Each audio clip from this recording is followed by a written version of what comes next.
I fucking love fish.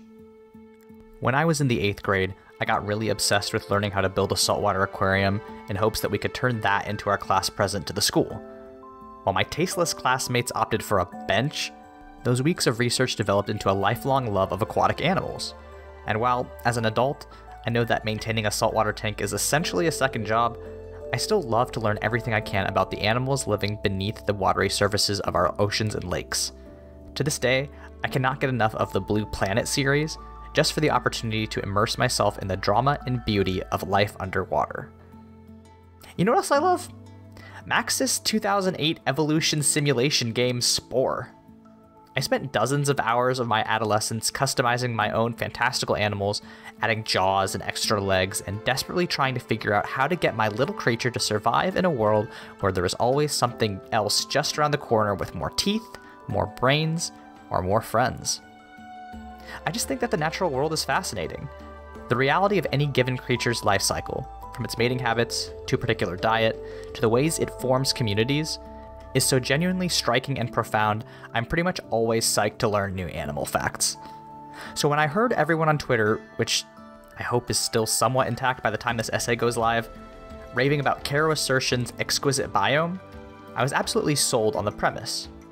Assertion, who's probably best known in the indie scene for their phenomenal microscope hack, I'm sorry did you say street magic, uses the tried and true method of deck-based prompts to allow players to design their own fantastical animals and direct their own nature documentaries. With gorgeous art by Cy F. Sweetman, it's a wonderful exercise in creature design and world building. The text begins with the quote, "A platypus is a duck designed by committee," which, I think, sets the tone for what Assertion is trying to achieve here. The game's name is a nod to Exquisite Corpse, wherein players each draw a section of a person to create a single body with wildly different features. So too will players of Exquisite Biome collaboratively imagine a creature, fleshing out its biome, species type, distinguishing features, and mannerisms. You begin by drawing 2 cards from your deck to set up the kind of ecosystem your animal calls home. The first establishes the general feel of the climate, the second adds an additional detail. I feel this is a smart way to frame the game, as you want your players thinking about the kinds of creatures that can survive in a particular environment. An animal that lives in a desert, frequently buffeted by high winds, is going to have drastically different behaviors to one that lives in a waterfall situated in a slowly melting glacier. If Exquisite Biome wants players to realistically imagine survival and adaptation mechanisms for creatures, it's a good move to establish the place where those creatures will be trying to survive. Upon securing their biome, players will next draw a 3-card spread, again noting the card's suits and ranks. The first card will determine its taxonomy and role in the food chain. Taxonomy is pretty straightforward. You all learn the types of animals in grade school, right? Mammals, birds, fish, reptiles, amphibians, and little freaks. That's all well and good, but I think Assertion's choice to highlight specific niches is the right one. Asking players to adapt their animal into a limited set of roles might feel constraining, but I personally appreciate the clarity of learning that my creature is supposed to be a mammal that helps with decomposition. Like an earthworm, but, you know, with boobs. The second card highlights a unique characteristic of your animal, like an elephant's trunk or a narwhal's horn. This is where we get into Spore territory, with options for things like venom sacs, camouflage, or wings. While each of the 26 feature options will give your creature interesting flavor, I think this is where the progressive construction of the creature starts to pay off. Let's take my decomposition mammal, for example, and say I give them venom sacs. That creates quite a different context as compared to a snake. Why would a decomposer need venom sacs if their diet consists mostly of things that are already dead?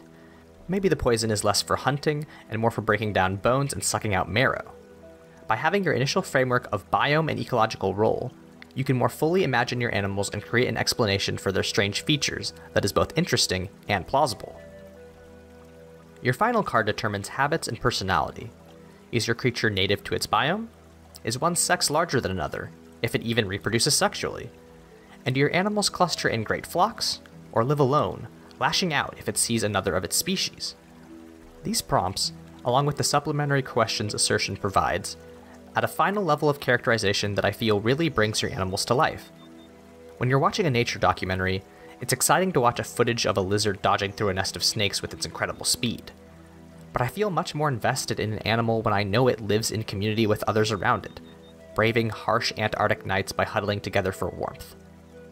My fictional decomposter might be a loathsome, poisonous little worm, but I think it might spark a moment of pity when it's revealed that it drags bits of liquefied carcass back to its hovel, desperately trying to feed its family. Now that your creature has been fully imagined, the last act of the game asks you to get your camera out and start filming it in the wild.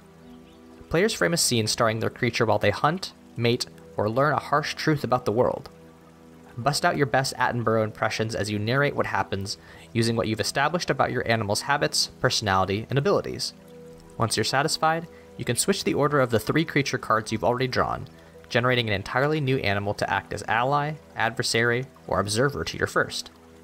The game suggests repeating the cycle until you have 3 new creatures, and setting one last scene of them all together, making their way through the circle of life.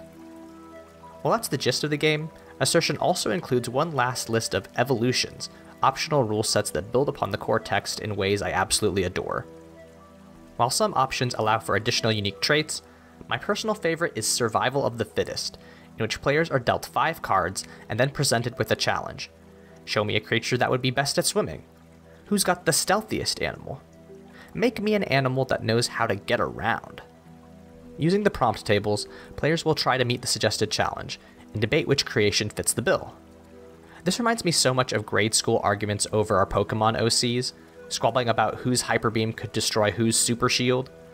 These expanded rule options both allow for different playstyles, as well as remind players that a text is never sacred, and, much like their creations, can evolve as time goes on. I'm just thrilled at what Exquisite Biome is doing here. Deck-based prompt games are incredibly common. This will be the 4th I reviewed for the channel, and I've written 2 of my own.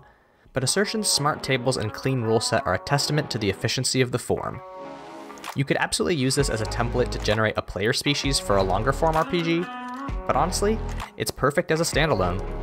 I try not to harp much on production values since so few of us in the indie scene can actually afford top-tier art, but Cy Sweetman illustrated a number of beautiful pieces for this text that really bring it to life.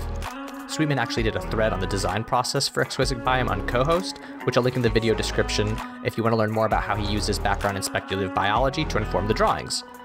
But this game is a steal, sitting at $6 on Itch.io right now, and I heartily recommend you pick it up. Sadly, I'm never going to have that saltwater aquarium, but while I can't keep the wonders of the ocean in my apartment, I could still watch nature documentaries and go down Wikipedia rabbit holes, learning about the absurd fish lurking in the depths. If you also can't get enough of funky little creatures, you'll take to Exquisite Biome like a 3-headed duck to water. Hey everybody, thank you so much for watching. I really appreciate everybody who does take the time to get all the way through these videos. It's a lot of work, but I think that I do good videos, and I'm glad that people seem to like it. It would mean a lot to me if you told a friend about my videos. I would love to get to 200 subs by the end of the year. I'm really close, actually. So please, give me a shout out on, I guess, co-host and Tumblr now. That's what we're doing.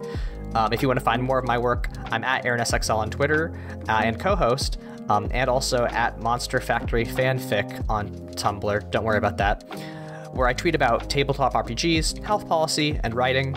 I also do 2 podcasts. The first is at Mortified Pod, where me and my friend Layla do critical media analysis. Since it's Scorpio season, we're gonna talk about Tumblr sexy men in our latest episode. I also do a show at The Bible Boys, where me and my friends Michael and Josh, who are ex-evangelical siblings, talk about Christian media. We're gonna talk about the documentary An Alabama Snake, which is about how weird Pentecostal Christianity is. So if that seems like something you might be interested in, please check those shows out. Again, thank you so much for watching. I hope to have another video out in 2 weeks, this time about Mouse Ritter. But until then, see ya!